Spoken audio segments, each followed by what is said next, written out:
haven't seen a huge change. Are you afraid that there's going to be a backlash and they're going to say, well, the Republicans didn't do it, the Democrats didn't do it, let's just go for the independents? Well, no, because I think what people are seeing is change, and it's change they don't like.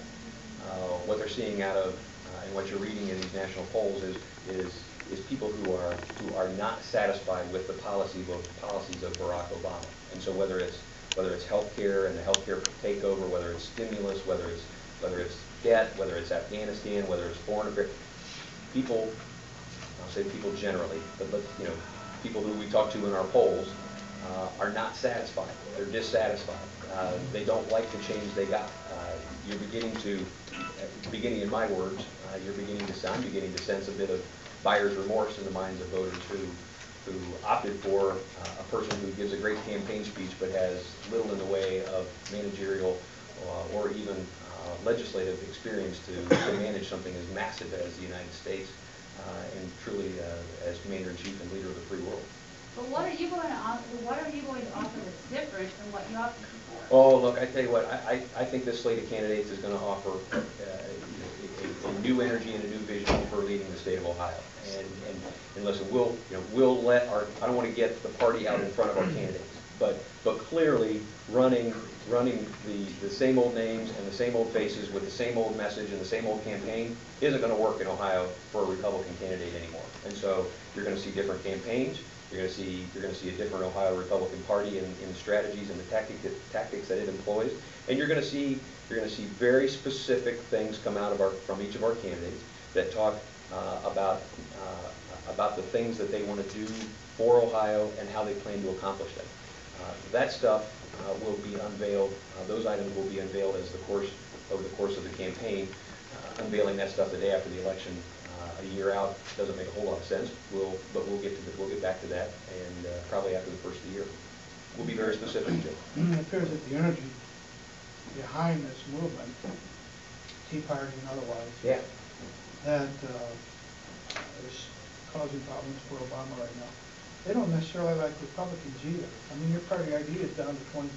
So yeah. What's that tell you? Yeah. Well, look, I think if you look at, there's a couple of interesting points in there, Joe. I think first of all, we've looked and talked to some of these folks who have gotten on the buses and gone to tea parties, and what you find is people who have never been involved in the process before, people who have never been politically active. There's an enormous number of them who have never even been registered to vote. So we've never really communicated with them in a campaign style because they've never been a registered voter in many instances. So there's a great opportunity there. So it's hard to identify, are they Republican, Democrat? What we know about them, Joe, is that they're fed up with the government. They're fed up with the government's increasing role in their life. They're fed up with the way the government takes their money and spends it. They're fed up with a laundry list of things that, candidly, if Republicans stick to the platform and to the values of our party, what they're concerned about should match up well with our candidates. We think it's a great opportunity for Republican candidates in Ohio and nationally to tap into that. Can't co-opt it. I don't want to co-opt it. I don't want that. But if that group is concerned about fiscal discipline, fiscal restraint, lower spending, lower taxes, I'll put my candidates up against the Democrat candidates any day when it comes to trying to attract their vote. Kevin, what do you think was at play with the approval of Issue 3 this time around? And do you think that the governor's change of position on slot machines undermined his credibility in opposing it? What do I think happened? I think there's a couple of things that probably happened on Issue 3. Number one, it was in an off year. There's an important lesson to be learned there for anybody in the future that wants to run a statewide ballot initiative. I think there was a tsunami of money on the side of the proponents of Issue 3, and I think as this thing unfolds and as we learn more and more about the two campaigns that were run, I think you'll find one that was very sophisticated and well planned and spent a lot of money early on identifying voters and then talking to those voters on a regular basis. I think you'll find another campaign, as this unfolds, you'll find another campaign that was very erratic, that didn't seem to have a clear and concise message, that missed, in my estimation, some low-hanging fruit in order to be able to punch back on the other side. And so I think there's going to be some interesting lessons learned for politicos in Ohio about the tactics and the strategy that were employed by the campaign in support of issue 3.